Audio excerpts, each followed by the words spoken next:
Cuma suka sama kamu. Gimana berubah? Maaf, aku menemukan seseorang yang lebih spesial dari kamu. Siapa tuh?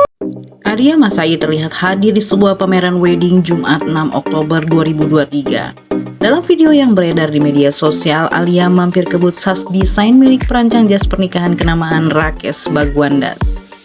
Sebagaimana diketahui, putri bungsu Reza Artamevia itu kini santer terus dikabarkan dengan Thorik Halilintar. Video Alia Mas Said yang mampir ke booth jas pernikahan membuat warganet menduga Alia tengah merencanakan persiapan pernikahan hari bahagianya dengan Thorik Halilintar. Apalagi Rakes Bagwandas merupakan perancang jas pengantin yang dikenakan oleh Atta Halilintar dalam acara pernikahannya dengan Aurel Hermansyah pada tahun 2021 silam.